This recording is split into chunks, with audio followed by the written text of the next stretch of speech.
നമസ്കാരം. നിത്യജ്യോതിഷത്തിലേക്ക് എല്ലാ മാന്യ പ്രേക്ഷകർക്കും സ്വാഗതം. ഇന്ന് 2025 ജനുവരി മാസം 6-ാം തീയതി 1200-ാം ആണ്ട് ധനുമാസം 22-ാം തീയതി തിങ്കളാഴ്ച. ഇന്ന് തിങ്കളാഴ്ചയാണ്. ഉത്രട്ടാതി നക്ഷത്രമാണ്. നല്ല ദിവസമാണ് തിങ്കളാഴ്ച. തിങ്കളെന്ന് പറഞ്ഞാൽ ചന്ദ്രവാരം, ചന്ദ്രൻ്റെ ദിവസമാണ്. കാരണം ജ്യോതിഷത്തിൽ സൂര്യചന്ദ്രന്മാർക്കാണ് ഏറ്റവും പ്രാധാന്യം.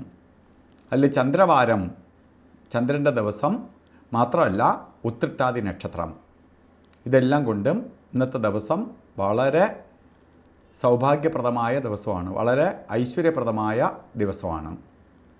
അപ്പോൾ ദിവസം നോക്കുമ്പോൾ നല്ല ദിവസമാണ് ഇന്ന്. എന്ത് ശുഭകാര്യങ്ങൾക്കും കൊള്ളാം. ഒരു ആഴ്ച ആരംഭ ദിവസമാണ്. അപ്പോൾ ഇന്ന് നമുക്ക് കുറേ കാര്യങ്ങൾ ഈ ആഴ്ചയ്ക്ക് വേണ്ടി ആരംഭിക്കാൻ പോകുന്ന ദിവസമാണ്. ധൈര്യമായിട്ട് ഓരോ കാര്യത്തിന് ഇറങ്ങിക്കൊള്ളുക. അതുപോലെ ധനുമാസത്തിലെ ഉത്രട്ടാതി നക്ഷത്രം ബർത്ത്ഡേ വന്നിട്ടുള്ളവർക്ക് ഒരു വർഷത്തെ ഫലത്തെയാണ് ചിന്തിക്കേണ്ടത്. വാർഷിക ഫലത്തെ ചിന്തിക്കുമ്പോൾ, ഒരു വർഷത്തെ ഫലത്തെ ചിന്തിക്കുമ്പോൾ ഈ തിങ്കളാഴ്ചയും ഉത്രട്ടാതി നക്ഷത്രവുമായി വന്നിരിക്കുന്നതിൻ്റെ പേരിൽ ഏറ്റവും അനുകൂലപ്രദമായ ഒരു വർഷമായിരിക്കും നിങ്ങൾക്ക്. അപ്പോൾ തിങ്കളാഴ്ച എന്ന് പറയുമ്പോൾ ശുഭകാര്യങ്ങൾക്കെല്ലാം കൊള്ളാവുന്ന ഒരു വർഷമാണ്. പ്രത്യേകിച്ച് വീട് വെക്കാൻ, വസ്തു മേടിക്കാൻ, വാഹനം വാങ്ങാൻ, വിദേശയാത്രയ്ക്ക് ശ്രമിക്കുന്നവർ, അതുപോലെ മൈഗ്രേറ്റ് ചെയ്ത് മറ്റേതെങ്കിലും രാജ്യങ്ങളിൽ പോകാൻ ആഗ്രഹിക്കുന്നവർക്ക് ഒക്കെ സന്തോഷത്തിന് വഴിതെളിക്കുന്ന ഒരു വർഷമാണെന്ന് അറിയുക. വളരെ പുരോഗതിയുടെ കാലഘട്ടമാണ് നിങ്ങൾക്ക്.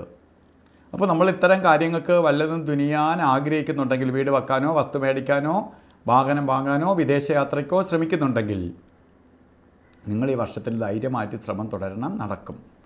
പോകുന്നതുകൊണ്ട് നിങ്ങൾക്ക് ഗുണം വരികയും ചെയ്യും. അതുപോലെ ഇന്നത്തെ ദിവസം വളരെ അനുകൂലപ്രദമാണ്.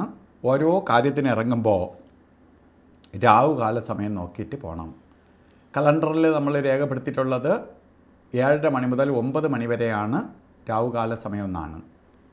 7:30 മണി മുതൽ 9 മണി വരെ രാവുകാല സമയം എന്ന് രേഖപ്പെടുത്തിയിട്ടുണ്ട്. അപ്പോൾ രാവുകാല സമയം 7:30 മണി മുതൽ 9 മണി വരെ എന്ന് രേഖപ്പെടുത്തിയിട്ടുണ്ട്. പക്ഷേ 7:30 മണിക്ക് രാവുകാലം ആരംഭിക്കുകയില്ല. 8 മണി 13 മിനിറ്റ് ആകുമ്പോഴേ രാവുകാലം തുടങ്ങുള്ളൂ. 8 മണി 13 മിനിറ്റ് തൊട്ട് 9 മണി 39 മിനിറ്റ് വരെ രാവുകാല സമയം. അപ്പോൾ നമ്മൾ 7:30 9 എന്നുള്ള കൺസെപ്റ്റ് വച്ചിരിക്കരുത്. 7:30 ആകുമ്പോൾ രാവുകാലം തുടങ്ങില്ല. 8 മണി 13 മിനിറ്റ് കഴിഞ്ഞിട്ടേ തുടങ്ങുള്ളൂ. അതുപോലെ 9 മണിക്ക് തീർന്നിട്ട് 9 മണിക്ക് ശേഷം ഒരു കാര്യത്തിന് ഇറങ്ങാമെന്ന് പറഞ്ഞിരിക്കരുത്.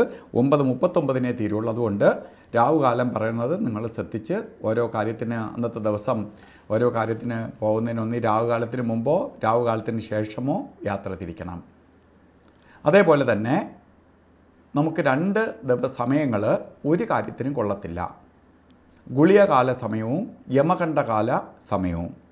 അതിൽ ഗുളികകാല സമയം വരുന്നത് ശരിക്ക് 1 മണി 56 മിനിറ്റ് തൊട്ട് 3 മണി 22 മിനിറ്റ് വരെയും, യമകണ്ഠകാല സമയം വരുന്നത് 11:05 തൊട്ട് 12:30 വരെയും. ഈ സമയം ഒരു ശുഭകാര്യത്തിനും എടുക്കരുത്.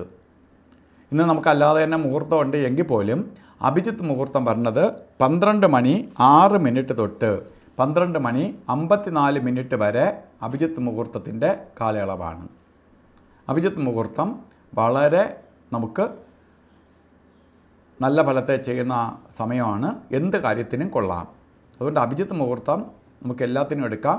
ഇന്നത്തെ ദിവസം നമുക്ക് രാവുകാലമോ മറ്റെന്തെങ്കിലും വരുന്നു എങ്കിലും നമുക്ക് അതിനെ അഭിജിത്ത് മുഹൂർത്തത്തിന് പ്രാധാന്യം കൊടുക്കേണ്ടതില്ല. കാരണം നമുക്കല്ലാതെ തന്നെ നല്ല മുഹൂർത്തമുള്ള ദിവസമാണ്.